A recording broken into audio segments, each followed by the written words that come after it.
नमस्कार दोस्तों। आज आप देख रहे हैं आज का अपडेट हब। और आज हम बात करेंगे उस नेता की जिसने भारत को एकजुट किया, जिसने बिखरे हुए टुकड़ों को एक झंडे के नीचे लाकर खड़ा कर दिया। वो हैं भारत के लौह पुरुष सरदार वल्लभ भाई पटेल। 31 अक्टूबर को भारत उनके जन्म दिवस को राष्ट्रीय एकता दिवस के रूप में मनाता है। सरदार वल्लभ भाई पटेल का जन्म 31 अक्टूबर 1875 को गुजरात के नाडियाद गांव में एक साधारण किसान परिवार में हुआ था। उनके पिता झबेर भाई एक सच्चे देशभक्त थे, जिन्होंने रानी लक्ष्मीबाई की सेना में लड़ाई लड़ी थी, और माता लाड़बाई धार्मिक और सरल स्वभाव की थी। बालकाल से ही पटेल में साहस, ईमानदारी और आत्मविश्वास झलकता था। उन्होंने गांव के छोटे से स्कूल से पढ़ाई शुरू की और धीरे धीरे एक ऐसे छात्र बने जिसे लोग लीडर बाय नेचर कहते थे। कई कठिनाइयों के बावजूद सरदार पटेल ने अहमदाबाद से मैट्रिक पास किया। उन्होंने ठान लिया था कि वो कुछ बड़ा करेंगे। कई सालों तक मेहनत कर पैसे जोड़े और फिर लंदन जाकर कानून की पढ़ाई पूरी की। वो 3 साल का कोर्स सिर्फ 2 साल में खत्म करके लौटे, एक बेहद होनहार वकील बनकर।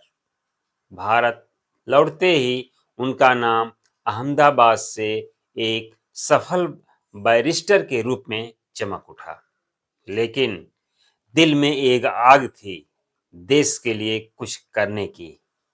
1917 में सरदार पटेल की मुलाकात महात्मा गांधी से हुई। यहीं से उनकी जिंदगी का मोड़ शुरू हुआ।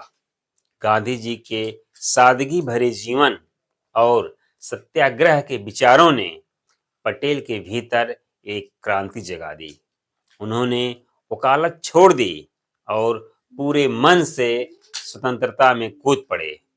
उन्होंने कहा, मेरी देश की आजादी ही अब मेरा धर्म है। 1918 में खेड़ा जिले में जब किसानों से भारी टैक्स वसूला जा रहा था, तो पटेल ने गांधी के साथ मिलकर खेड़ा सत्याग्रह शुरू किया। आखिर अंग्रेजों को झुकना पड़ा। 1928 में उन्होंने बारदोली आंदोलन का नेतृत्व किया। किसानों की जमीन जबरन छीनी जा रही थी।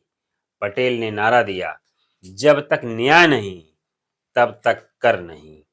उनकी दृढ़ता और नेतृत्व से अंग्रेजों ने टैक्स वापस लिया और पटेल को मिला नाम सरदार का। 1947 में भारत आजाद हुआ, लेकिन देश टूटा हुआ था। 562 रियासतें थी, जिनके अपने राजा, कानून और झंडे थे। देश को एकजुट करना असंभव सा लग रहा था, लेकिन सरदार पटेल ने कहा, एक झंडा, एक संविधान, एक भारत, यही मेरा सपना है।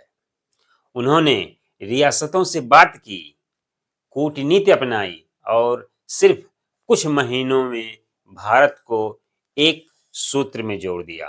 राजस्थान, मध्य भारत, पंजाब, असम, हर जगह उनकी नीति और नेतृत्व ने कमाल किया। सरदार पटेल के इस योगदान की याद में 2018 में प्रधानमंत्री नरेंद्र मोदी ने दुनिया की सबसे ऊंची प्रतिमा स्टैच्यू ऑफ यूनिटी का निर्माण करवाया।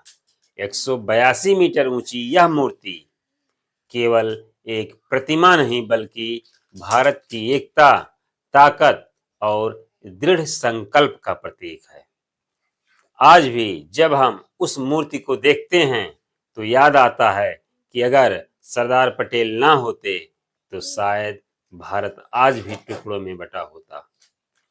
सरदार पटेल का मानना था, जिस देश के लोग एकजुट हैं, उसे कोई ताकत नहीं तोड़ सकती।